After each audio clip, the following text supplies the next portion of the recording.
From a school's perspective, just leading back to the contracts and some of the pitfalls that we found, are there any other things that schools should be looking out for? How would you typically address, how would you highlight those areas? Because obviously schools, as we were talking about earlier, not just schools, but a lot of businesses are, if it's not broken, don't fix it. So they won't address it. They won't review what they have. Yeah. Or they're closed shop. When we have a team reaching out, most of them don't want to engage on initial cold calls and things like that. So how would you go about, just from people watching this that might find us another way, what would you suggest to those listeners? I think the two biggest areas that I've seen in schools that schools purchasers should be aware of, I don't know if you found the same, Paul, but tiered billing is the first.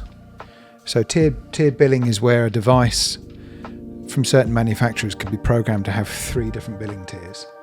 And the idea is it's sold on a very, very low cost per page, attractive number. Yep. So that would be tier 1.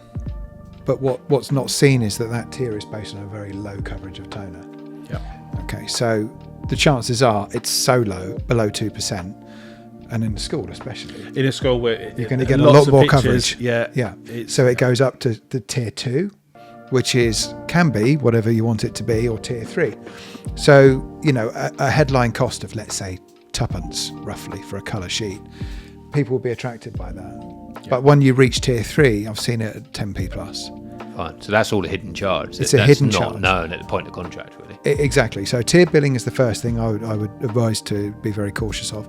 And the second thing is something called development count. Yep. So any print device works on a CMYK process: cyan, yellow, magenta, K, key color, black. Yep. So every full color page is made up of 4 passes.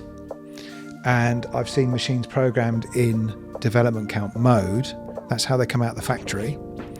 Okay. Suppliers such as ourselves change it from that test mode, development mode, into page count mode. But a lot of suppliers keep it in development count mode. So again, very, very low service page cost. So very attractive when the customer takes it. Very attractive. Yeah. And the thing is that because the meters are still in this development count mode, when they go to scrutinise the volume on the device, and they say, well, we can't have printed 20,000, the counter will show 20,000. The invoice shows 20,000. It's accurate. Yep. But what they don't realise is, instead of 1 page cost, they're fundamentally paying 4 times more. Yeah, I've seen a lot of that. With alongside hidden loaded lease rates. Yeah. Which there's been a change in, obviously, the government or regulation being introduced as to having to declare commission. Mm-hmm. And as a business, we don't load any of our lease rates. We offer true lease rates because that's what we do as a business. Yeah. In the fairness and openness to customers. So I'm guessing loaded lease rates are something to look out for. Loaded base prices to excess levels. Yeah, and also contract types as well, because especially when you get to academy/LEA style schools, they're governed by rules which state that there has to be a residual value. Yep.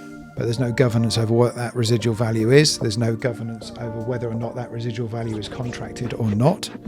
So at the end, I've seen contracts where the school thinks the contract's finished. And they have a massive bill to pay. They have a massive bill to pay. Fine. So, the devil's in the detail. And how would you suggest those schools go about addressing those, looking at it, making sure they're fair, making sure they're on the right contract? I'm guessing it's engaging companies like us, for instance, yourselves. It would be, unfortunately, because it would technically be benchmarking against what they've been offered and getting a second opinion.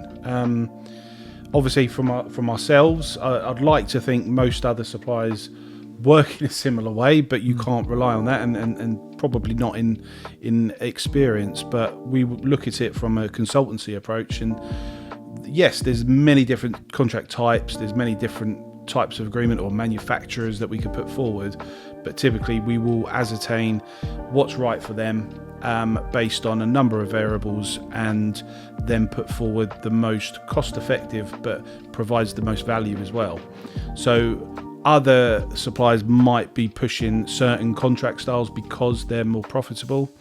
I would always just advise to benchmark and get maybe 2 or 3. Even if they're mid-contract or... Yeah, 100%. Mid-contract doesn't necessarily have to be at the end, because if you're waiting for something to get to the end, it means that maybe you haven't or you've paid too much for the remaining 2-3 years of it.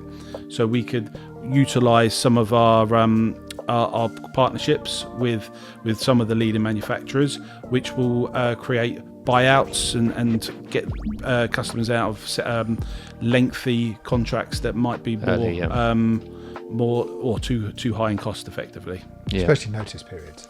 A Notice lot periods. of people get caught thing, out by isn't it? notice periods. Yep. You know, because a lot of them are, well, the notice period has to be exactly a year before the end of the contract, and if you don't give notice then it rolls for another year. Yep. So, as you say, you might have term left on the agreement and think, well, I'm going to look at it in 2026.